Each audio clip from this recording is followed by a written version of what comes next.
We're going to do a couple of examples with a compound interest formula. Here it is. The amount after t years is the initial amount p times 1 plus the rate. The rate is a decimal that represents the percent. So if it was a 6% interest rate, you'd use 0.06. Divided by n is the number of compoundings per year, times nt to the nt. So this gets multiplied, if it's 5 times per year, 5 times the number of years times that number gets multiplied together to get the final amount. We'll do one just to make that a little clearer. Let's see.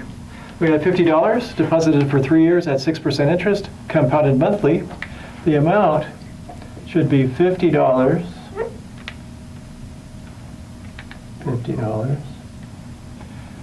times 1 plus 6%, 0.06 monthly, 12 times a year. And it's 12 then. How many times per year? Times 3. So that becomes 50 times 1 point, okay, what is this? That's 005. 005 to the 36. And that's about 59.83.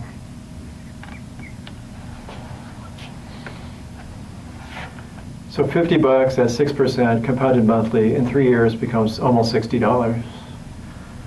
So a long time to wait for 10 bucks, but it's a free 10 bucks, I guess. Second question up here, it says, well, how long will it take $100 to grow to be $175 at 3% interest compounded quarterly? So that says the final amount will be $175. The initial amount's 100. Or compounded quarterly at 3.5% is 0.35. And up here I've got 4t, like that. Trying to solve for t. T is the number of years. In our formula, t gets multiplied by the number of compoundings per year. It's compounded quarterly is 4 times per year. So that's an equation where the variable is an exponent. Let's divide by 100. 1.75 is 1 plus, it's not a very nice number, 0.35 over 4 to the 4t. I guess we need to know what that is. 1.00875 to the 4t. At least I have a number now. If you take logs of both sides,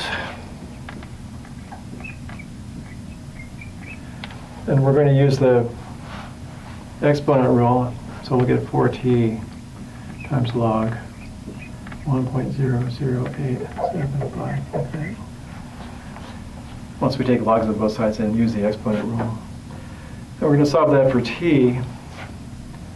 So we'll take this and divide by both of these things. All right. So that's log of 1.75 over 4 log of 1.00875, like that.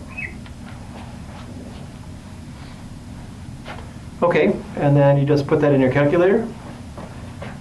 And now it comes around 16.1 years.